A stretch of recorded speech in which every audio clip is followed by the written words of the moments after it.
আজকে পড়াতে চলেছি ক্রেপ ব্যান্ডেজ। এই ক্রেপ ব্যান্ডেজ কী করে লাগাতে হয় সেটাই আজকে দেখাবো। তো আজকে এই ক্লাস ক্রেপ ব্যান্ডেজ হচ্ছে এমন একটা জিনিস যেটা ইলাস্টিসিটি থাকে লেন্থে, আরে কিন্তু ইলাস্টিসিটি অতটা থাকে না। ঠিক আছে, লাগানোর পদ্ধতি, এই পাটাকে প্রথমে একটু নেওয়া হলো এবং পাটাকে একটু উপরের দিকে রেখে এই পজিশানিং ঠিক করতে হবে। কীভাবে সে রয়েছে, সাধারণত ব্যথার জন্য ফুলে থাকবে থাকবে, এটা যেহেতু ডেমো সেহেতু নয়। আমরা প্রথমে আগে হাত দিয়ে দেখে নেব কী অবস্থায় আছে। খুব ভালো করে টিপে টিপে দেখব যে কোনো জায়গায় কোনো অসুবিধা আছে কিনা দেখে, এবং মুভমেন্ট ঠিকঠাক হচ্ছে কিনা, যতটা যাচ্ছে ততটা নিয়ে যেতে হবে। তারপর কিন্তু নিয়ে আসতে হবে। এসেই সঙ্গে সঙ্গে ক্রেপ ব্যান্ডেজ বেঁধে দিলে এরমভাবে করা যাবে না, একটা জায়গায় লক করতে হবে। ঠিক আছে, তা আমি পায়ের ওপরটায় নিলাম, নিয়ে এখানটায় লক করছি।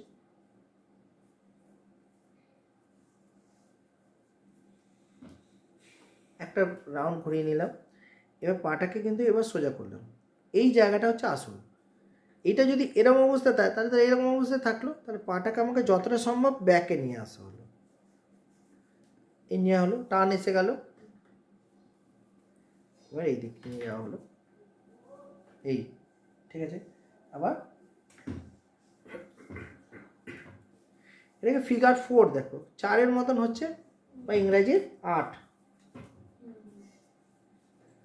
এবার দুটো রাউন্ড হলো, আবার এটা রেস্ট করা হলো।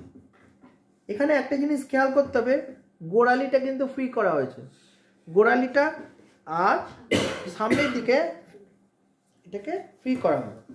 এটাকে তাহলে ঘুরিয়ে নেওয়া হলো। ঠিক আছে, ঘুরিয়ে নেওয়ার পর আবার আমরা ফিগার 4-এ নিয়ে যাচ্ছি।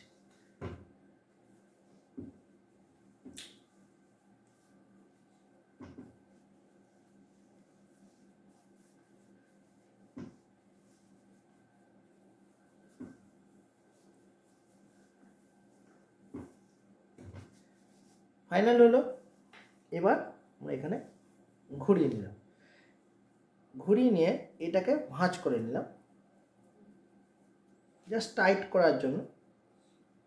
খুব বেশি টাইট করা দরকার নেই, কিছুটা টাইট করা হলো। এবার ক্লিপটা এখন লাগিয়ে দেওয়া হলো, আবার আমাদের নর্মালি এই জায়গাটায় ক্লিপটা লাগিয়ে দেওয়া হলো। এই ক্ষেত্রে যদি ক্লিপ না থাকে, 2-1 দিন ইউজ করার পর দেখা যায় ক্লিপ হারিয়ে গেছে, কোনো সমস্যা নেই, ক্লিপটা তো লাগতে পারে। আমার যে কোনো একটা জায়গায় হয়তো উঁচু জায়গা রয়েছে, এখানে গুঁজে দাও, গুঁজে আটকে দাও, তাহলেও কিন্তু টানটা ঠিক থাকবে। এবার দেখা যাবে যে ব্যাকে অতটা যাচ্ছে না, তলার দিকে ঝুলছে না, তলার দিকে আর ঝুলে যাবে না। এবার উঠে দাঁড়াও,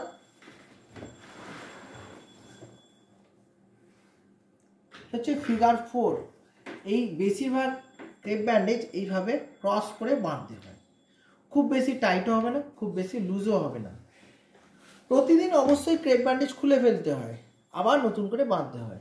কারণ হচ্ছে যে ফোলা অংশটা রয়েছে সেই ফোলা অংশটা কমতে থাকে, তারপরে যখন বাঁধা হবে তখন ফ্রি হবে। প্লাস ওই জায়গাটায় হাওয়া বাতাসও খেলার দরকার আছে। ক্রেপ ব্যান্ডেজ লাগানোর আর একটা সাইড এফেক্ট হচ্ছে, অনেক সময় দেখা যায় যে কি প্রচণ্ড টাইট করে বাঁধা হয়েছে, আমি বুঝবো কি করে? বুঝলাম না, কেউ বেঁধে দিয়েছে বা কিছু, এই জায়গাটা নীল হয়ে যাবে, রক্ত চলাচল কমে যাবে, ঠান্ডা হতে থাকবে।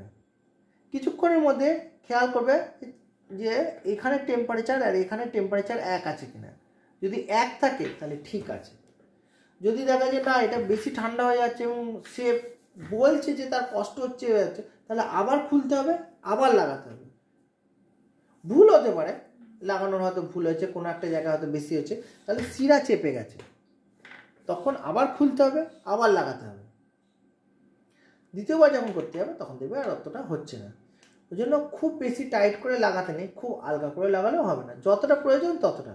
সবসময় নাও বোঝা যেতে পারে যে না এটা আমি ভেবেছি এটা, কিন্তু দেখা গেল না ওটা অতটা নিতে পারছে না, তখন আবার খুলে আবার নতুন করে লাগানো হবে। খোলার সিস্টেমটাও এরকম গোল করে খুলতে হয়, এরকমভাবে তুলে নেওয়া হলো, এবার খুলে নেওয়া হলো, নিয়ে এটাকে রোল করে নেওয়া হলো, এরকম করে আস্তে আস্তে করে ঘুরিয়ে খোলাটা, তাহলে আর অসুবিধা হবে না। এরকমভাবে খুলে নেওয়া, এভাবে আস্তে আস্তে আস্তে আস্তে করে খুলে নিলে, রোল যদি না থাকে তাহলে তো আমরা লাগাতেই পারবো না। যদি খুলে যদি করা হয়, এটা করে নিয়ম নয় সবসময়, না না আমি দেখাচ্ছি। এই হচ্ছে আবার এরকমভাবে ঘুরিয়েই লাগালাম। এবার দেখা গেলো আমি এখানে লাগালাম না, আমি অন্য জায়গায় লাগালাম, আমি এইখানে ফাঁকটা রয়েছে, এই ফাঁকে ঢুকিয়ে দিলাম, এই সাইডে আমি ঢুকিয়ে দিলাম। আমার তো আটকানো নিয়ে দরকার, যেমনভাবে খুশি করা যায়। এবং তাকে আবার দাঁড় করাতে হবে, পজিশনিং ঠিক করে নিউট্রালে নিয়ে আসতে হবে। উঠে দাঁড়াও, এরকম করে আবার দাঁড় করাতে হবে। তারপরে দেখো কোনো অসুবিধা হচ্ছে কিনা, হচ্ছে কিনা, সুন্দর মানে এবার তখনই বুঝবে যে না আমার কাজটা ঠিক হচ্ছে। যদি না ঠিক হয় আবার খোলো, আবার লাগাও, মানে না টাইট না ঢিলা। আবার পুরো একদম মানে এই পাটাকে যে আমি স্ট্রেট রেখেছি, মনে হচ্ছে না যে পাটা নিচে নেমে যাবে, মানে স্ট্রেটনিং এ বাঁকা আছে। এইটা যে পাটা তুলে তারপরে করতে হবে। যদি এটা সোজা করে করা হয় তাহলে কিন্তু হবে না। প্লাস্টার করার ক্ষেত্রে যেরকম সিস্টেম, এটাও তাই। তাহলে আমাদের যখন আমি ক্রেপ ব্যান্ডেজ বাঁধবো, তার আগে মোবিলিটি দেখে নেবো, কতটা যাচ্ছে, রোম চেক করব, রেঞ্জ অফ মোশনটা ঠিক আছে কিনা। তারপর যতটা হলো, এবার আমি ক্রেপ করবো। এসে সঙ্গে সঙ্গে ক্রেপ করবো, এটা ঠিক নয়। ঠিক আছে, থ্যাংক ইউ স্যার। স্টপ।